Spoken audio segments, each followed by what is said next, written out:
For over 125 years, the Italian heritage of the families of Our Lady of Mount Carmel has been a long-standing tradition of the church for several generations.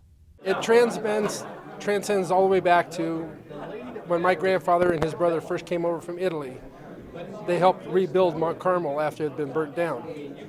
And so my family's been a part of this church for over 100 years. So why stop now? To me, it's very important because I'm carrying on a tradition that my parents, my grandparents, my mom's up there on the Ring of Fame. She was involved with the church, the schools. The first time I came to an altar rosary meeting, I was just coming to visit. And I thought, this is just not going to be for me. And one of the officers stood up and read a list of members that had been in the early days and announced my mother's name. And I didn't even know my mother ever belonged to the altar and rosary. So I sort of took it as a sign from God. Maybe I should be joining this. I've been here since kindergarten. I was born, raised, and baptized here. Yeah. And I'm 85 years old, and I'm still doing it. My mom and dad were married in this church in 1950. My wife and I were married in 1971. And my son was married in 1986 in this church. So we go back quite a bit. It's the history of my family. It means a great deal to me to come up to a place every weekend where I can still feel their presence and know that they were married on that altar and I was married on that altar. My family history goes into the 40s. My grandparents bought the last pew in the church. Sano and Francis Carboni's name is on the last pew of the church, and I was glad they got into that.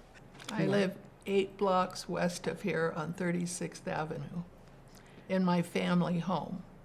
So we've been on that corner for 63 years, but there's someone here who's been here longer.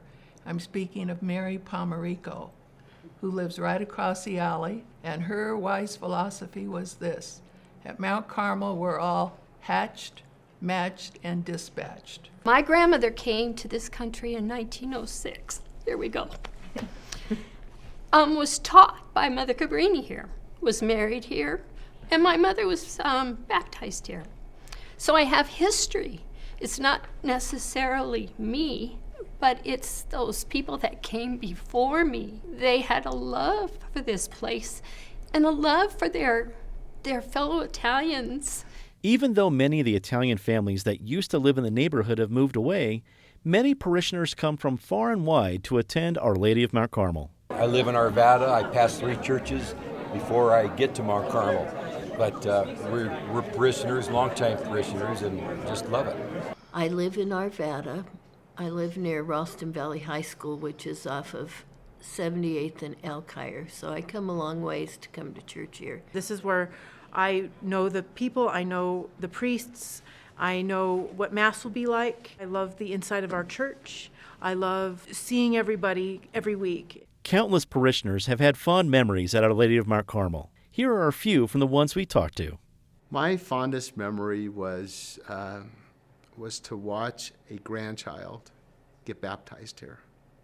That's my fondest memory, is now it's that second, third generation, and she was baptized here, and it was really it's just most fun. Probably watching my children get baptized here, and it might make me cry, and watching my mom be so proud that I was baptized and now they were, and just knowing that all these people in our family have shared it on that altar together. My fondest memory of Mount Carmel is watching my bride walk down the aisle. 1971, 48 years ago.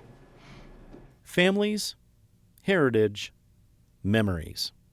It's what makes a church special, and it's what has made Our Lady of Mount Carmel special for over 125 years. The parish is proud of its history and heritage, but it is just as proud to be welcoming to all in the community. It pleases me very much when I sit in church on Sunday morning at Mount Carmel. I see all these new faces, young people carrying infants coming to Mass. I know Mount Carmel is going to live forever.